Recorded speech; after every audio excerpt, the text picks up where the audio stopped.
Hello, engineers. So this is a continuation of our module 2.3 Python projects. So by today, we will be exploring how to manage files, including images, data files, and also text files. So our topic today would be file handling. So again, a continuation of our previous lecture on Python projects. So this is still under Python standard library. However, we will be having a sort of a lecture side, then also a series of demonstration on how to really uh, make most of these Python packages. Let me go back to my slide. So uh, in Python, there are multiple ways to manage or access files that we have in our computers. And the most simplest thing to do is to use these OS and glob modules. So these are used to access, modify, and manage our computer systems and its files. But of course, as programmers, no, we only use this for our projects, no, not to destroy or to corrupt files inside our computers. So later on, we'll have a series of examples, no, that we insert within our lectures that we have today. So if you are a normal computer user, so typically when you want to access certain files on your computer, so you open the Explorer, the Windows Explorer, for example, then just double clicking folders, right clicking files, and doing series of manipulation, no, to rename, to open, or to delete. So uh, this would be the normal process. However, as programmers, we want to automate how we deal with these files that are needed in our programs or our projects. So typically, again, we interact using a command prompt, the Jupyter Notebook, or Google Colab, which has this level of access to the computer system. So again, it depends. So there are instances that your computer does not allow you to access certain directories or folders. So typically, we can use this sample program to tell us where is the code running, because there are instances that will have a let's say a deeply recursive or nested program, no, that is already running on our computer system, and we just want to know if we are in the right folder, because again, as programmers, we have no direct visual uh, guide, no, as to where our code is currently running. So of course, on very basic or simple codes, we know that we are running our programs in the same folder where our program is located. But for bigger projects, so this code is very important, no? Just to check as to where our code is running. So let's try to implement this one using command line. So later on, I will be giving examples on how to use this on Google Colab or Jupyter Notebook. But for the demonstration, initial demonstration, we'll be using the command line interface for this one.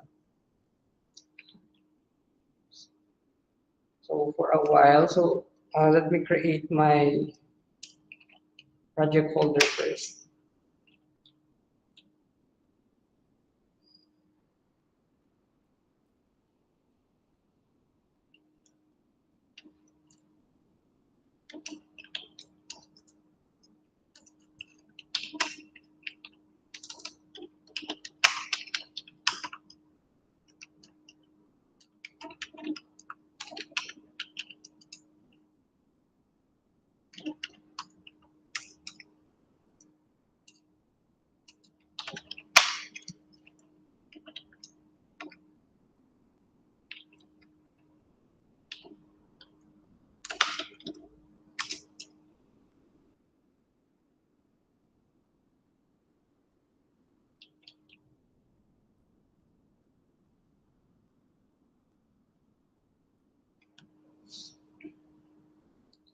So again, as a practice, we import on the top of the file, import OS.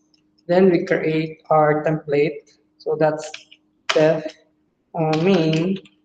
Then let's have this placeholder keyword. Then if name equals main, then we'll run our main function. So let's going back to this slide. So basically, we imported the OS package from the Python standard library, and we get our current directory. So that's current working directory, or where our code is currently running. So of course, no, this would be the uh, code that's os that get cwd, then a pair of parentheses since this is a function. So I hope you still remember what functions are. Then today, uh, basically we want ourselves to be able to manage to access files, and this would be our starting point. So first let's print this one. So let's use an f string.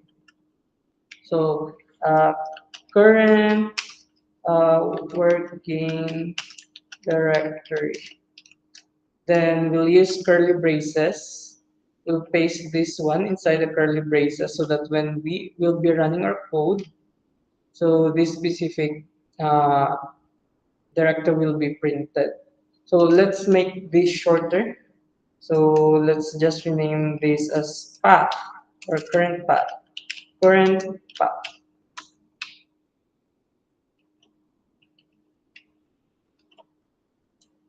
Uh, current path. So just to simplify, okay. So let us try to run this code and see what its output.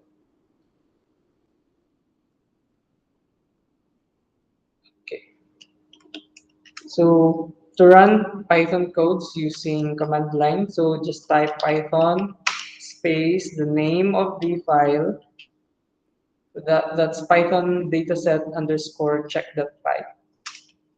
Then currently, as you can see on very simple programs, now when running Python programs, so whatever is your current working directory, so will be the same with your current path.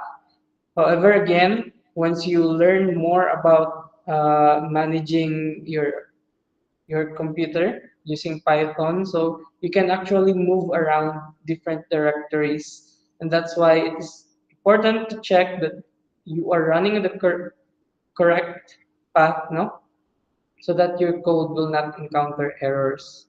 Okay, so that's the simplest example of using the OS module. So let's proceed with other examples. So let's say you want to list down uh, all of the files that you have in your computer, specifically for your projects. So for example, for this one, so I want to list the names of the images that I will be using for a specific project. So, and I will be using this from glob, import glob. So I hope you can still remembering the import keywords. So basically from the standard library, now we have this glob module, and from this glob module, we import this glob function. So they have the same name, but they are basically different uh, uh, identifiers. No, for this one, this is the module, and this is the function name.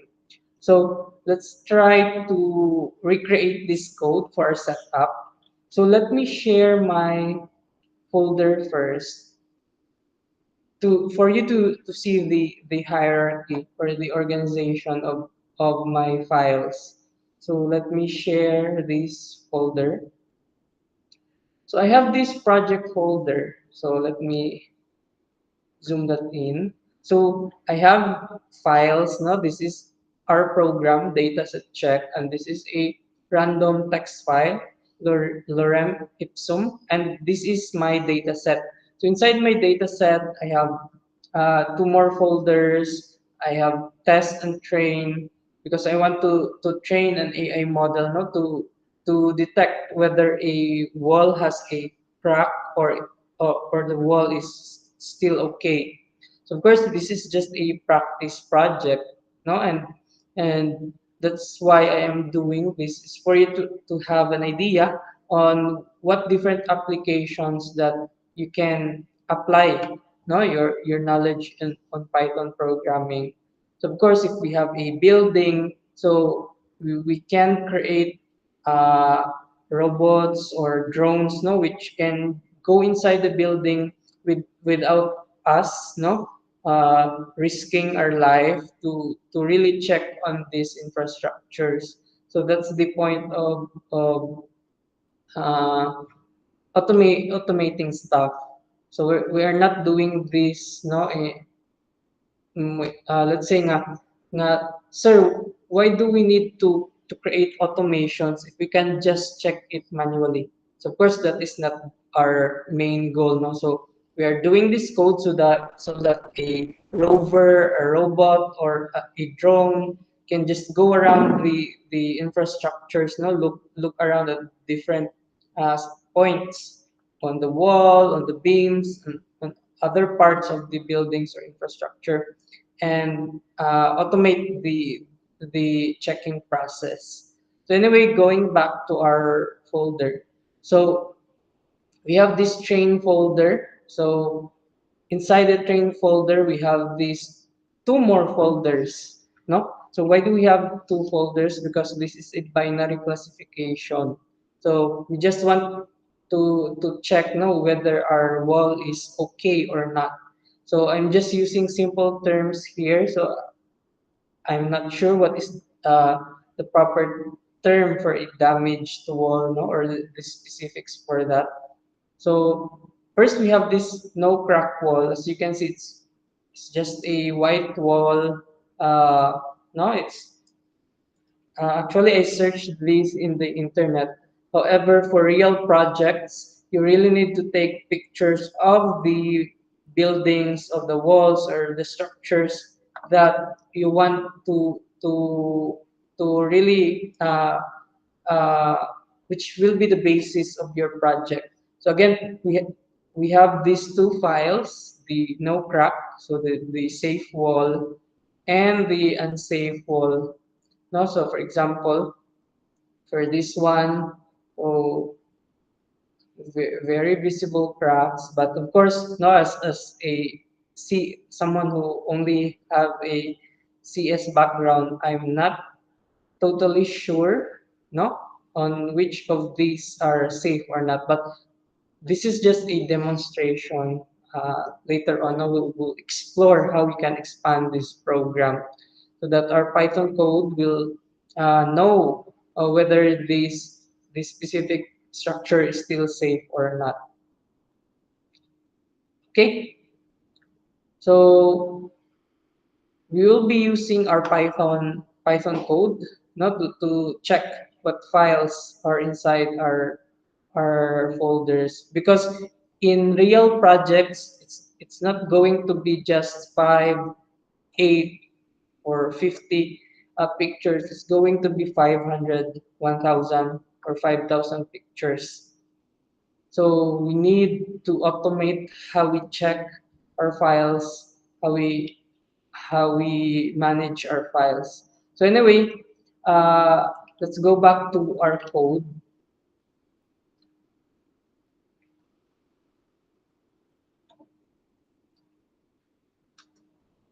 So again, when importing packages, where should we import it? So it should be on the top of the file. So from glob, import glob. So why is it called glob? So actually, this is just an old terminology, no? In Unix systems, no, Linux, we have Fedora and whatever. So we have this global keyword which will help you uh, move around your computer system. So again, it's more or less the same with OS. We also have other packages such as Path, but uh, it depends on you as a programmer, no? And my suggestion, my advice would always be choose whichever you are comfortable with. So, and if it works, no, just continue with your project. So, let's have the train no crack. So these are the files, no, the images under our train folder, which uh, are okay. So the walls that are okay. So let's use our function glob. Then we'll just type the directory here. So assuming that we are running on the same project directory, so we'll just type the folder where our images are stored. So that's dataset, dataset slash train slash no crack. Then we'll use this asterisk symbol, then the extension .jpg. So basically, this tells no Python that you go inside the dataset folder, then again inside the train folder and in the no crack folder, and you get all JPEG files. No, so in layman's term, this asterisk is get everything. No, everything inside this subfolder that are JPEG. No, that's an special type of image file. Then we'll use our for loop. So I hope you can still remember for loops. No? So for image in train no crack, no, then we'll print the name of the images.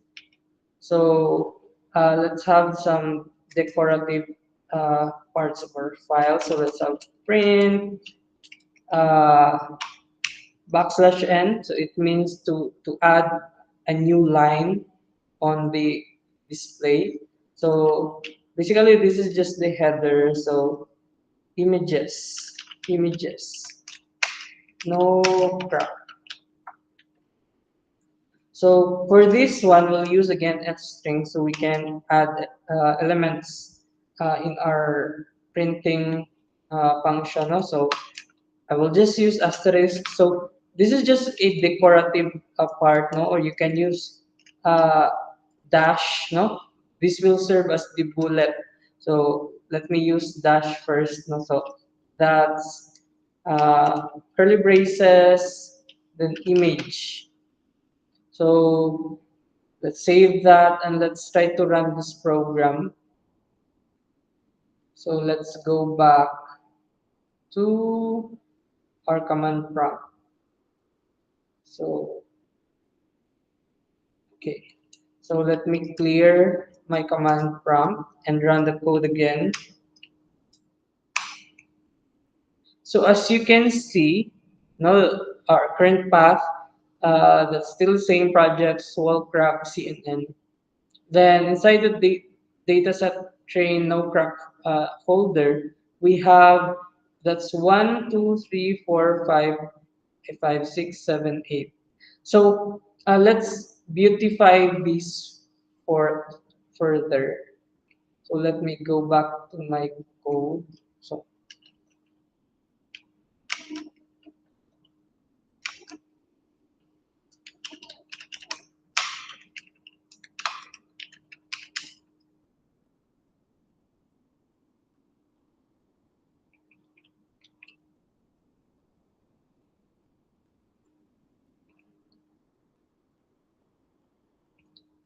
can't find it. Oh, sorry.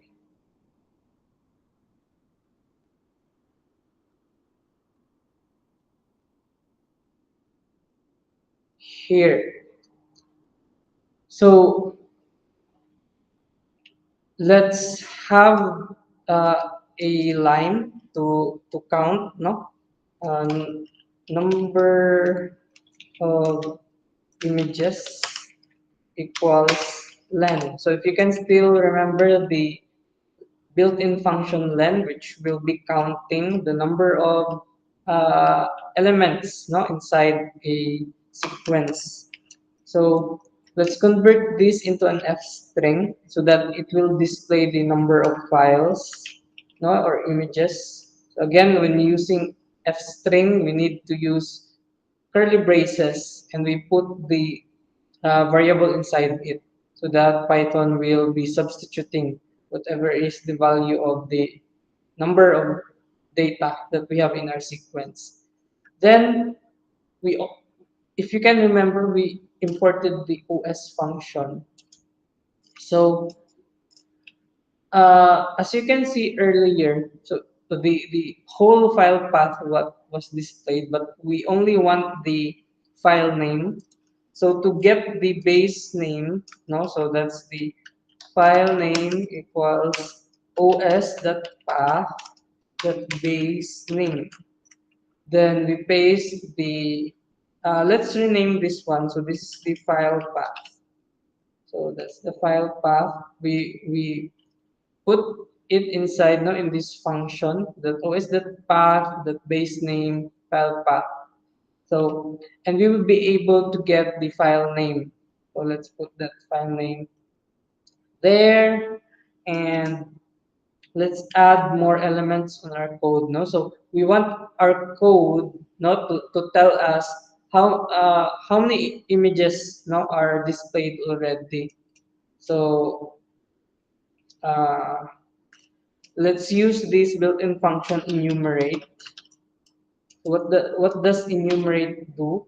No, so uh, it provides the index and also the current item from the sequence. So we can have this uh, index. So we can use any variable name. We use index. Then for this one, instead of this part. Now let's create another curly braces and we'll use this hashtag. So this hashtag is just a text, no, it's like a number.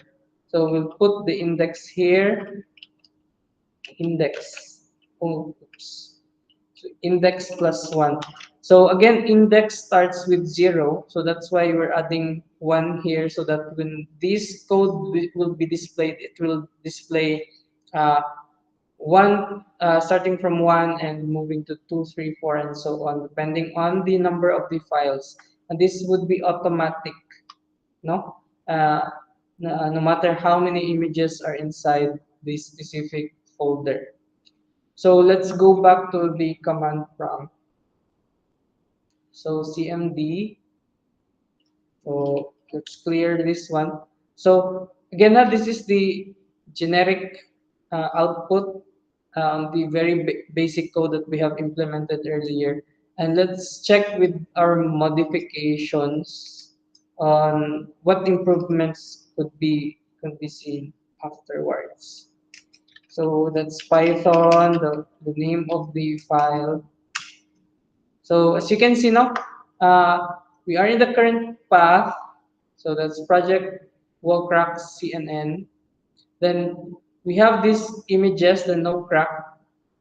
Using the len function, it will tell us that there are 8 images. So the first image has this file name, the second image with this file name, and so on.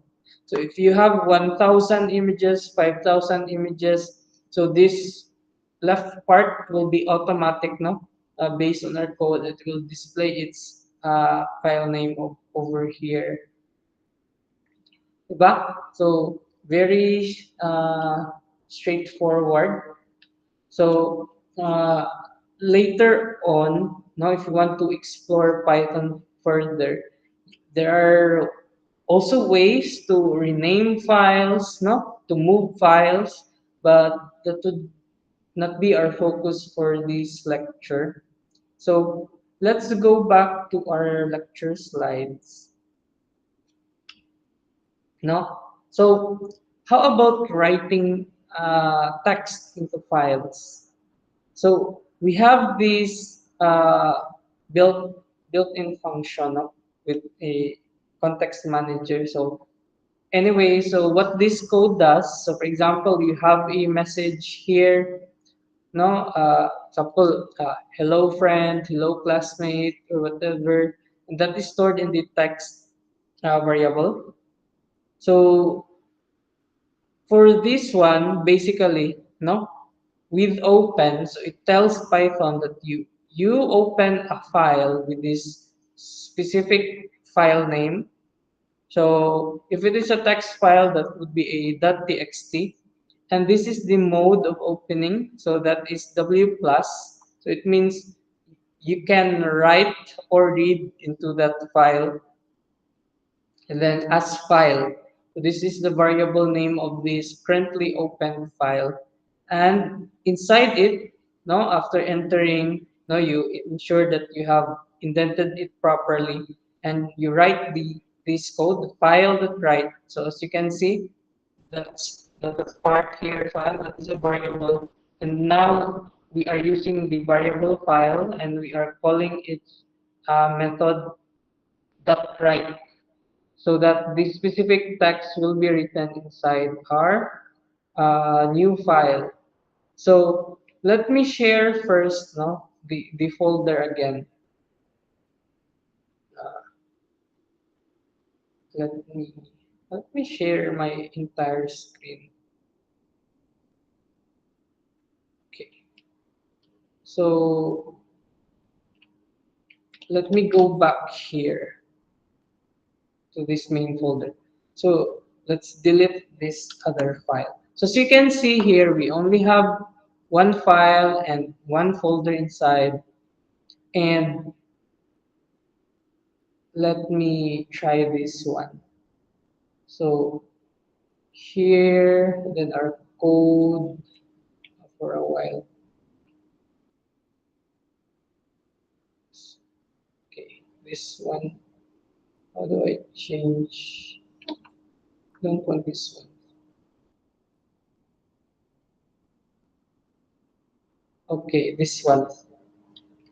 So we have this code, no? So uh, let's create another file here. So basically, you can just duplicate this one, and let's rename this file manager.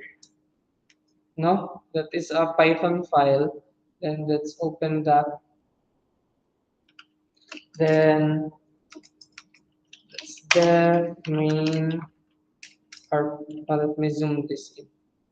Def main tab or placeholder. So basically, what pass does, no, is uh, it's a placeholder, no, where it does nothing, not just to ensure that our code is still following Python syntax while we are not yet adding its logic. No, so our template, if name equals main, then we'll call the main function. So for a while, how do I adjust this? So for this one, so I want my program to ask the user, no? So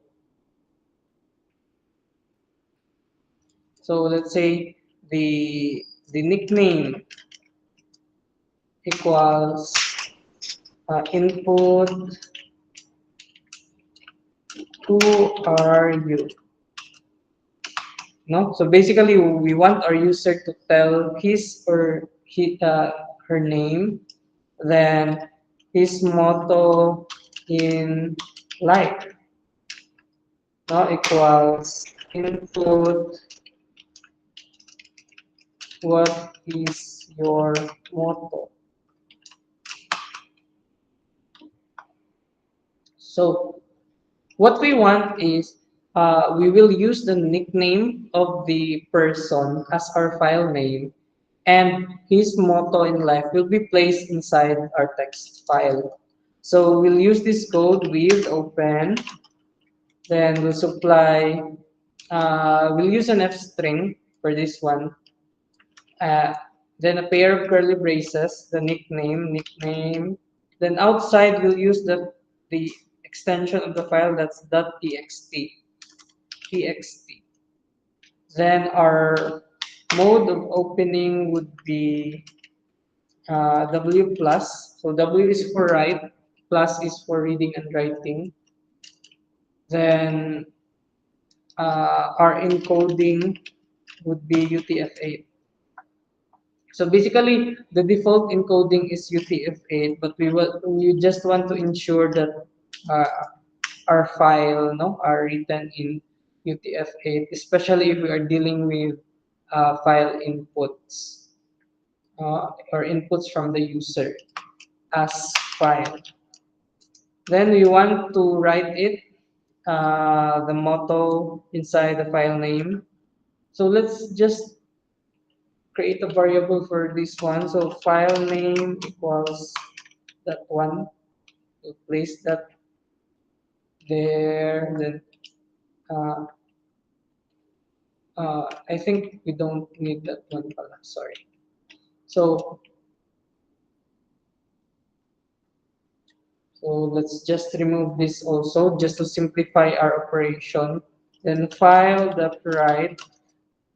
Then we write the contents of the motto. So as you can see, we only have two files now, our old data set check file, and also our current file manager file.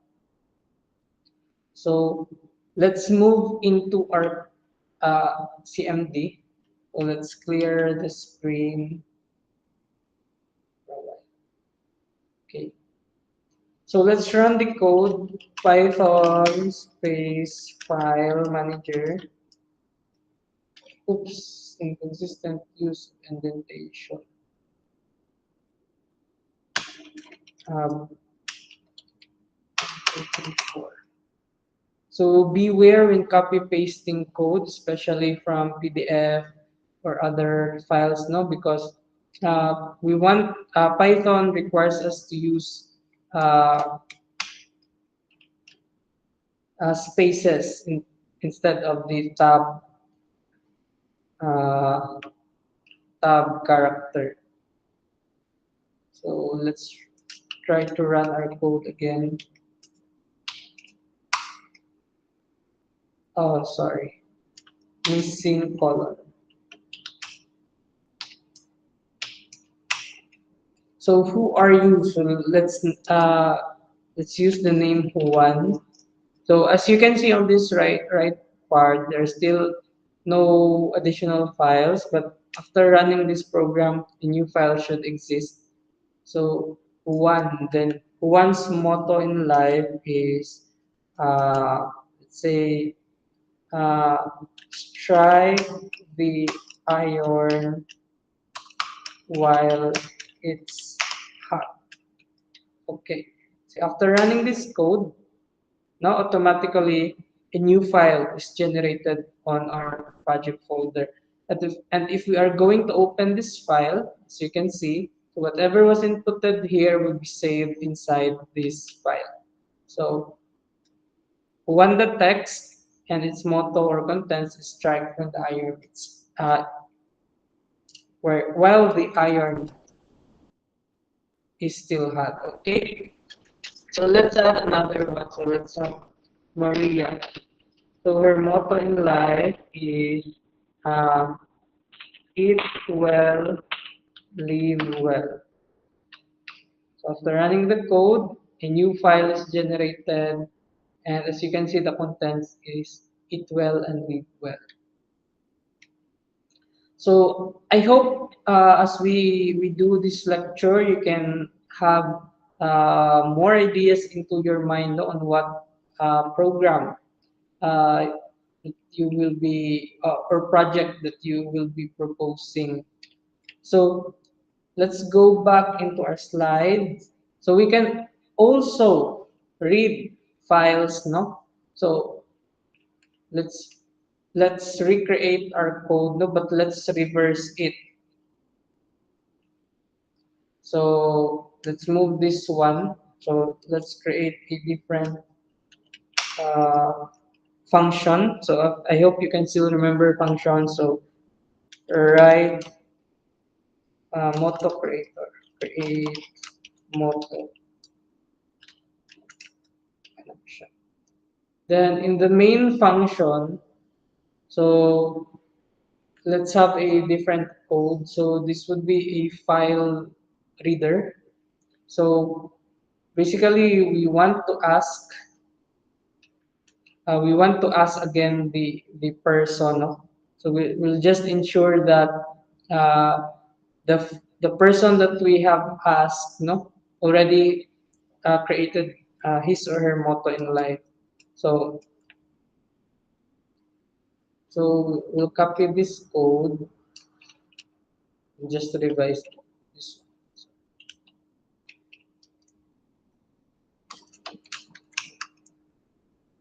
Let's read. So we'll change this one to R. So for R, it's just reading. So just ensure that your file already exists. No, file that read equals that one. Then afterwards, let's print it. Print f string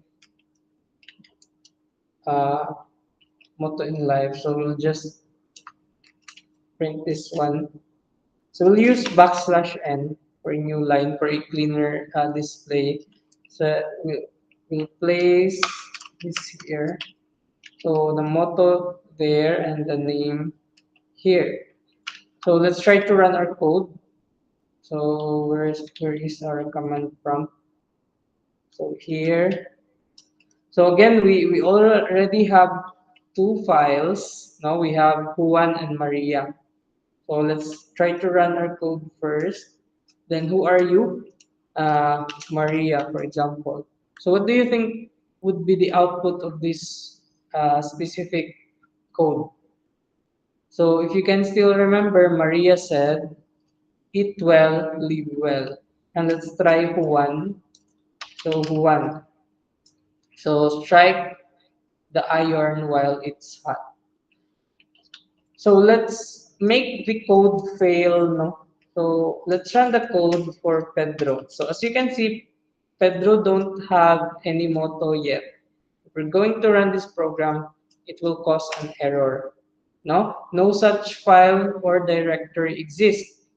So what we want to do is let's implement the try catch. So in our previous slides, we covered try catch. So what try catch does is it it will try to run the program, and if there will be an error, your program will not terminate like this one. No, instead you can create workaround.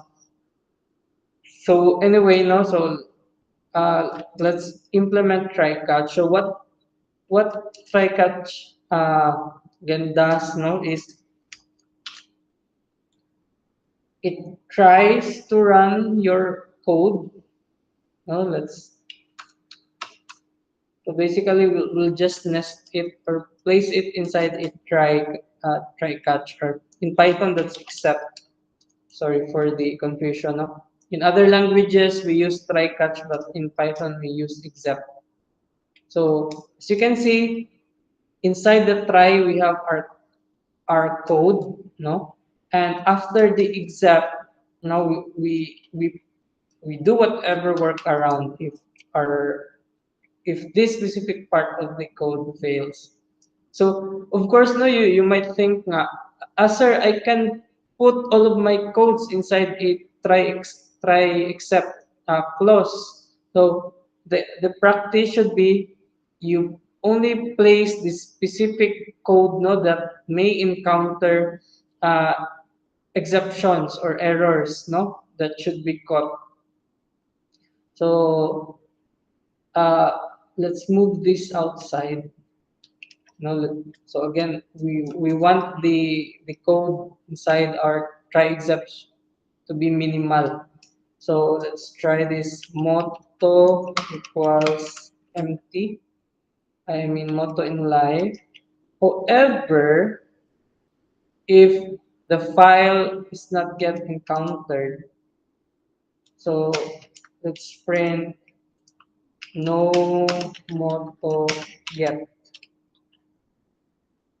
Okay, so you can see in the main function, so let us just focus on the main function. So our code will ask for the name of the user. So who are you? Then we have this declaration that motto in life is empty, empty string. So there are no contents yet, but we'll try to open the file, no, given the nickname. We'll try to read it, read its content, and put whatever content of the file into this variable. No, basically, as you can see, as highlighted, uh, the contents of the file will update the variable. However, if there are issues encountered, so it will supply this default value, no motto in life yet. Then afterwards, it will print whatever result were placed into these variables. So let's try to run our code.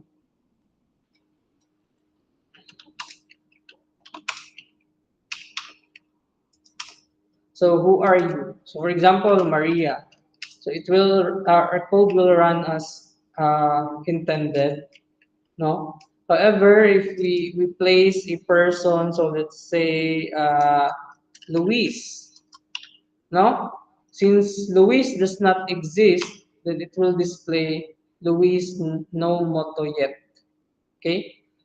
So of course there are multiple ways to modify this code, no? For example, I want this one, no, a linear code, no, and we'll just use pass here. But this is a bad practice, no? So a try pass combination is a bad practice. So there should be a proper way to do this one, no? Such as this one. However, no. So there are more complex uh, ways to do a try catch, but that would not be our focus for now. Okay. So let's go back to our slides. So that is reading text. Then let's continue on these more complex type of files. So if you can remember, we have lists, no? So basically, a list is just a sequence of values. So enclosed in the brackets, no? The set of brackets. So we have more complex files, no, that can be parsed using lists. No, we have this DSV, CSV, and TSV. So basically, DSV is just delimiters separated values. CSV is comma separated values, and PSV is tab separated values. So usually we encounter this type of files, no, when we are accessing data, no, from either the internet or from our office, no. There are instances that we receive Excel files, but there are instances that we receive CSV files, especially when you start working already. So these formats are the most common import and export formats for spreadsheets and databases. Again, when passing data within an office, no, so an office, a physical office, so you will be sending Excel spreadsheets or other database exported files. So you might encounter CSV in the future. So for example, we have this simple data set. So let me recreate this one. No? So okay, let's create an Excel file. No. So example, we have the student name. The student name. So let's zoom this in. Right. How do I zoom this one? Zoom 200%. Okay. Okay, for student name, let me go back. So the age, the sex, the course. So age, sex, then course, uh, degree. Let's change this one, degree. Okay, so that's Maria, Pedro, and Perlita. Oops.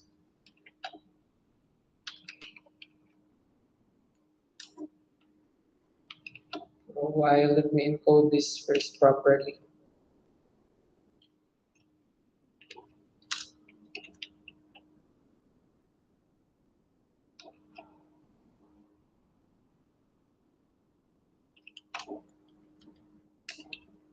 Oops.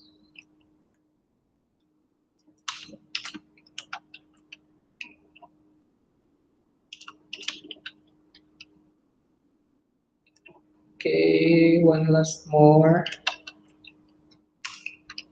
Oops.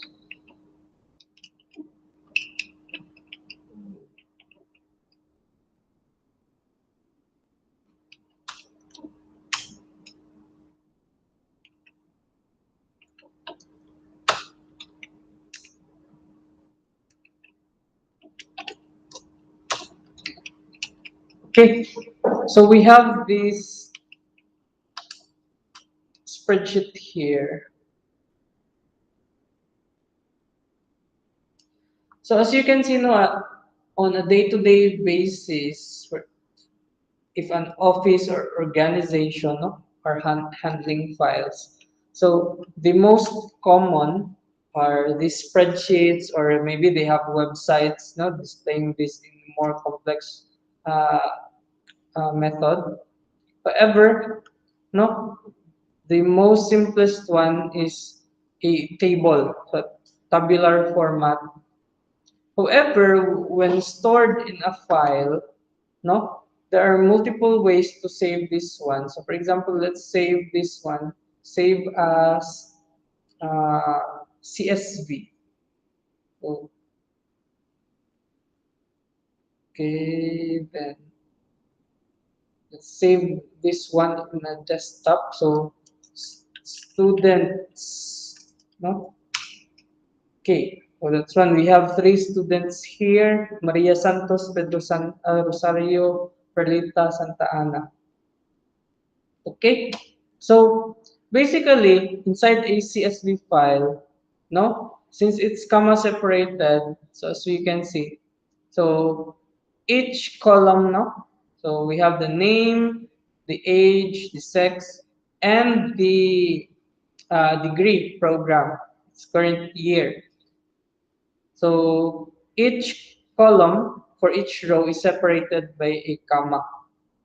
And we have different ways to read this one, no? But on a simplest means, we can use the CSV package in the Python standard library. So let's try to run this code, no? So first, let's check if our file is still is present. So we have the student.txt. Let's paste it here. So as you can see, we have empty. Let's remove these empty parts. So that one. So let's just have our, let's move these codes here so it's cleaner. So for the students, no. to be able to read from this file, so let us create this code. So import CSV. Oh, sorry. So, uh, let's just rename this one. So CSV manager.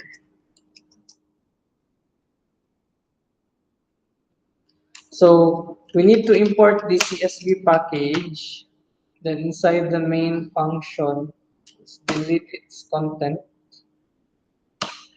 No, and retain our template. So uh, let's go back here. So as you can see, it is still the with open context manager. No, whoever inside it, we have this new code. No, CSV.reader, then we supply the file and we set its delimiter. So since we are dealing with CSV, so we set its delimiter as a comma. So let's try to run this code. Now, let's copy paste it here. There, students.csv. Then let us print students. Oh, sorry, print students just to check its content first before continuing. So going back here, so Python CSV manager. Oops, let's convert this one to a list. So this is casting. So if you can remember int, float, and so on. So casting this back to a uh, Python data type. So you can see now. So we have the rows. So this is the header row for each content and so on. So let's print it in a simple manner. No? So okay, so let's get the header. So the header equals students. And so if you can still remember indexing, so zero means the very first uh, row or item. So that would be this one. Then we'll get the student list equals student. Then we'll start at 1 and get the remaining values. So what does this means, no? So if we are using this one, it means that we only want to get the first, no? Since it's 0, it's the first item.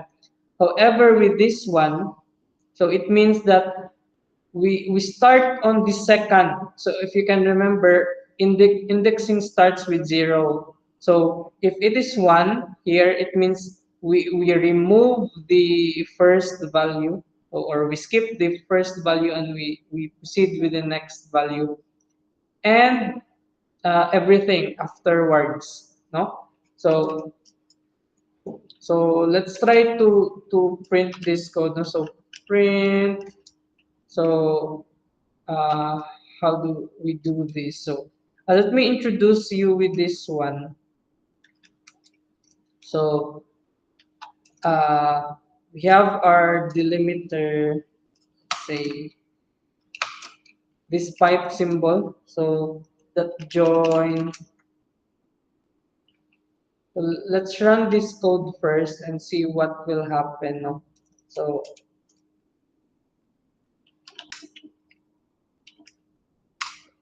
basically, as you can see, this is just a simple tabular view, and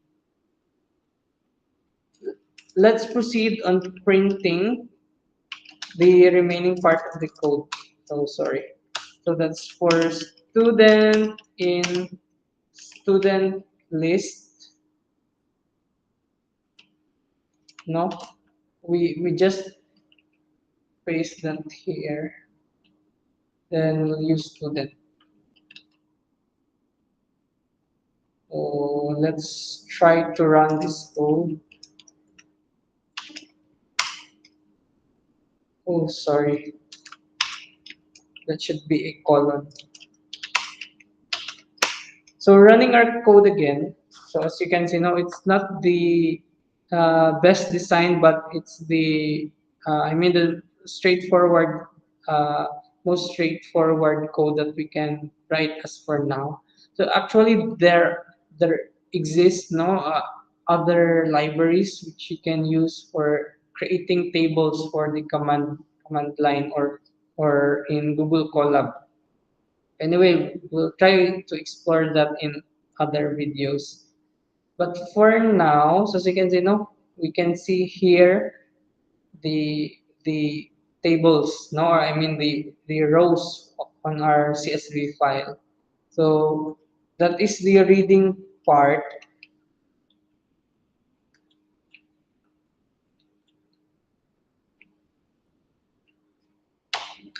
Then we can also write back to our file. So let's copy this code. Now let's try. We'll create a new function. So this function is called uh, uh, is this append? So let's try to new student, then data, and we'll paste our code here.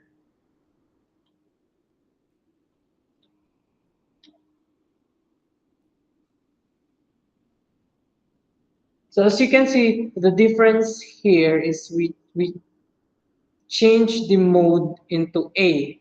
So, diba, we have W for write, R for read, and A for append. So basically what append does is we have our existing list of students and we just append it at the last part of the file. So with open students.csv, with the mode append, and for this new line is just a uh, directive, no, a parameter in this method, no, so that it will your CSV data will not be uh, in simple terms, you will not get a corrupted na file, no, or a broken code. So anyway, now moving on. No? So as file. So whatever content of this one will be stored on this variable so that you can operate on it. So we have this students equals the writer object. So that CSV.writer. So basically, it allows Python, no, to abstract or to hide you the complexity of what is happening underneath. So you can just reuse this one to basically write, no, the contents of whatever row that you want to write into your document. So this let's rename let's move this one. So this should be show students. Then let's move the main function here. Uh, let's call this show students function. Then uh, let's let's print here. Print. So we can actually display an empty print uh, uh, code. No, just tell Python print an empty string. Then here let's print something. So done updating the list. So let's move that outside. Okay. So for a while, then we'll let me copy this one. So data equals. So as you can see, this is a list inside a list.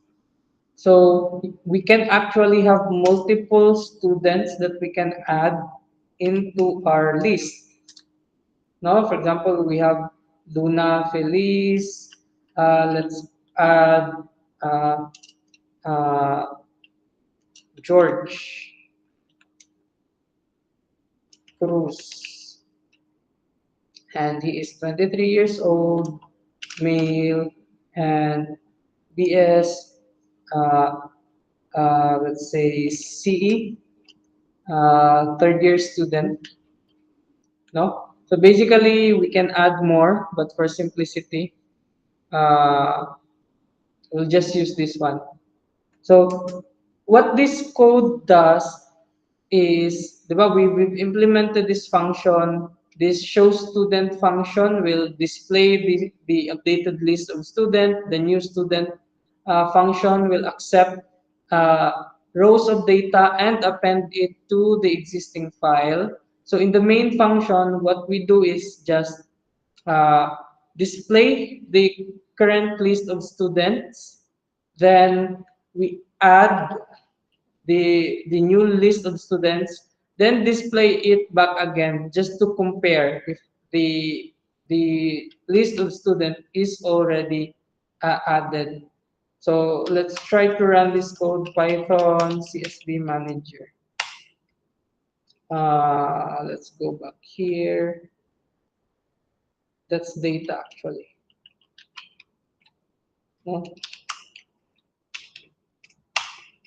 So as you can see, this is the original list.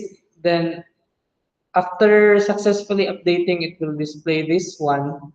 Then as you can see in our new list, Luna Feliz and George Cruz is now added onto the list. So again, so you can use these new learnings now if you want to create projects such as this one. So moving on, now let's proceed with dictionaries. So if you can remember dictionaries, so if you have a physical dictionary, di ba, you have the term and its definition. So the in Python we have dictionaries as the standard data type. Then we have this new concept called JavaScript object notation. This is a standard, no, that is popular for transferring data, no, moving data across the internet in a human readable format. So basically, if you have your smartphones, diba, you use social media a lot. So maybe Facebook, what else are popular right now? TikTok, maybe Lazada, Shopee, and so on. So the means of communication of your smartphone and the internet is through JSON files actually. No, underneath it is just this curly braces and key value pairs. So in more complex applications, no, we do that. But right here, we'll just use simple implementations. So for example, no, let's change this code a bit, no. So let's create our own file. So uh, so type null equals materials dot JSON. So again, no, JSON is JavaScript object notation. So we created our file. So it is still an empty file, as you can see here on the right side. So again, in JavaScript object notation or JSON, so it's more or less the same with the Python dictionary. So curly braces always pair, then key and value pairs. So let's say since these are construction materials, now let's have uh, uh, I'm not so familiar with this one, but let's have have simple materials, hammer. Okay, we have, assuming this is an inventory, no? We have five hammers, let's say a GI sheet, or uh, let's say we have 10, for example. We have uh, nails. Uh, Maybe this is just 1/4 inch. Oops. So 1/4 inch nails. So as you can see, diba, in CSV, I mean in JSON files, these are strings, and if you want to use double quotes, no, inside our key, no, we can use this backslash then double quotes. So basically, it's escaping. No, that's the term in programming, escaping. No, so that this certain double quote will not close. No, instead the this it means that this certain double quote is part of the text. Okay, so what else? So cement, for example, pozolan. What's the spelling? Pozolan cement. For example, we have 20.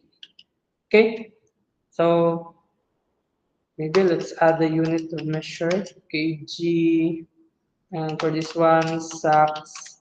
So uh, this one, not so familiar with the unit of measure for this one. It's because there are 8 meters, I mean feet, 12 meters, so let's just omit for this one. For this one is pieces, no? Items or pieces. So this is a simple JSON file that's going back into our code, no? So we have this JSON package which we can use in our code. So let's move students, duplicate this one, let's rename this one JSON manager. Then remove their code. So JSON. So going back to our slide, so what does this code mean? So you are opening the file, then pointing its uh, data into this variable, no? And you are loading that file, the contents of the file, you're parsing it into the new variable crops. So basically from a JSON file, you are reading and parsing it and converting it into a Python dictionary. And this part, no, JSON that dumps. So basically what this means is your data will just be displayed back into its textual form.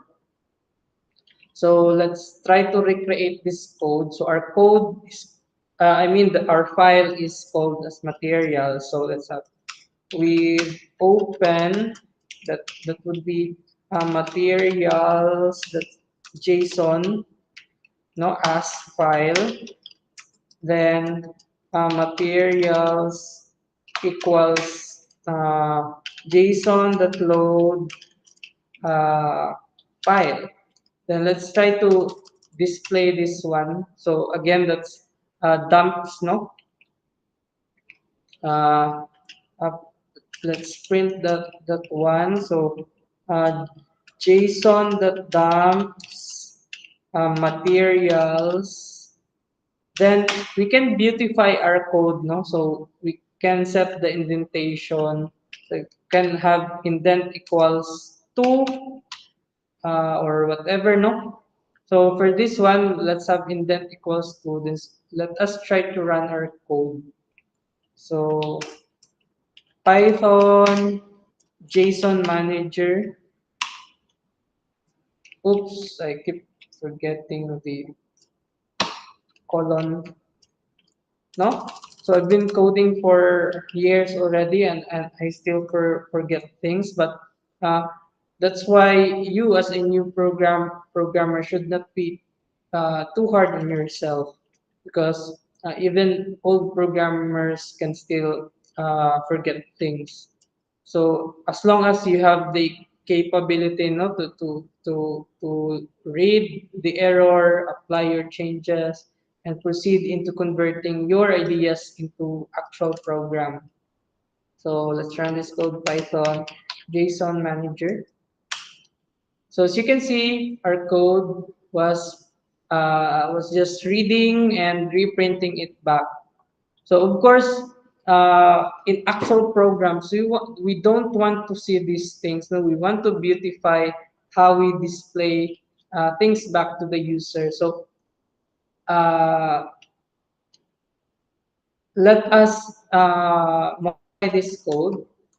So we can use this for loop, no, for dictionaries, for key value equals materials dot items colon.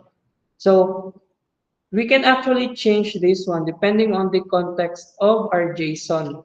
So for example, this is the material and this is the inventory value. Let's say the count, no, or the quantity. Or let's say this is the item and this is the quantity. Then let's print, no? Here let's print, so uh, count equals len. So again, please remember len, so you can actually use this in your codes, no? We'll use an f string in the print statement. So inventory, then we'll create these curly braces to display our count. Then for this one, we'll use an f string. Then we'll use this dash. No, you can have asterisk or whatever decorations that you want for your bullet. So we'll use these curly braces, substitute that there, no, and we'll have times, no, to tell the uh, number of items. So times the quantity. So what would be the output of our code? So let's try to run our program. So this is the generic printing, and let's try to see what will happen afterwards. Oops, invalid syntax. What? This is in. Sorry. So inventory, we have 4 items. So hammer times 5, GI sheet times 10, nails times 10, cement times 20, and if you can still remember, no, let's create one last example, no. So let's have a while loop. Actually, I have a meeting after this one, so let me make this quick. So I want this loop to ask the user for the item.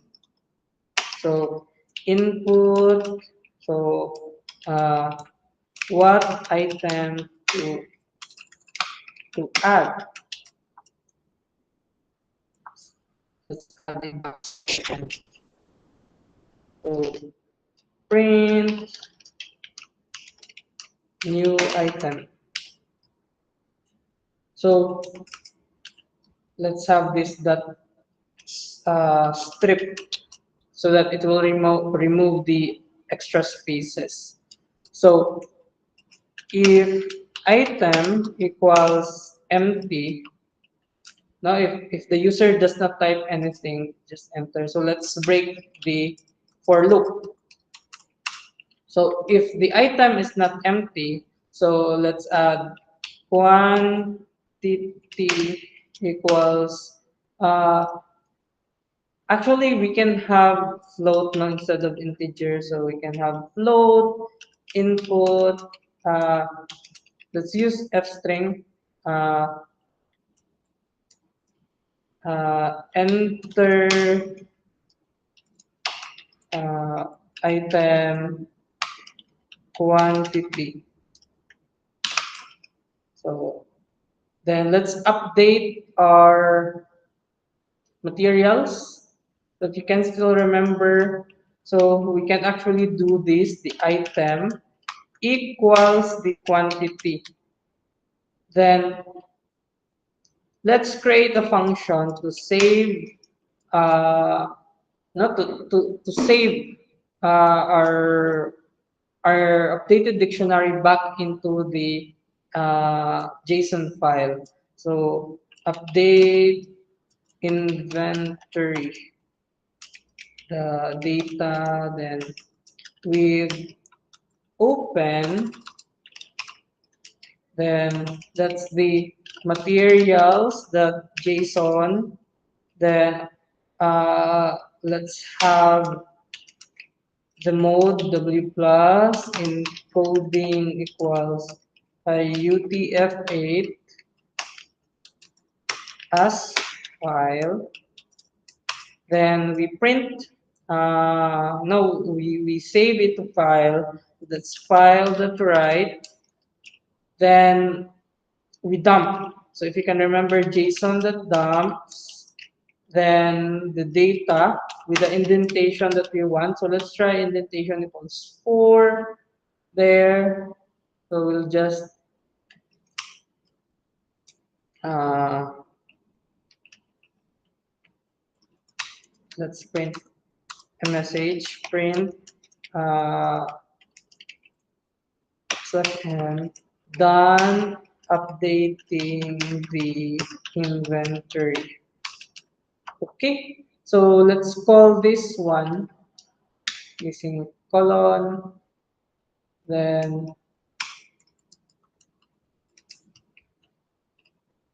materials. Hmm.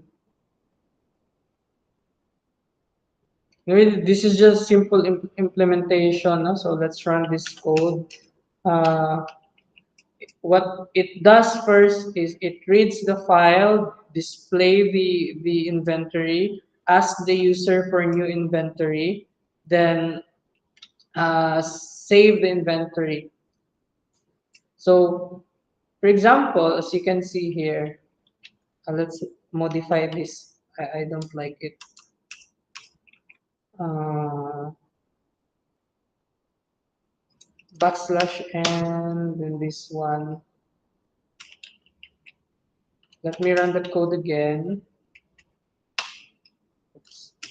So it displays the current inventory, and I want to add, uh, let's say I have paint, for example, 1 gallon. Then its quantity is, let's say, 4 items. Then let's add one more. So let's say a shear, for example, for whatever purpose. Let's say I have two. Then if I don't want to add anymore, so I'll just hit enter. Then it will say done updating the inventory. So let's run the code again. So as you can see, our inventory is updated already. No, that's one way to create a simple inventory system that you can implement in your project. So going back in our code, no. So actually, there are a lot of other things that you can do with files, no, reading and writing. So I hope that you learned something today.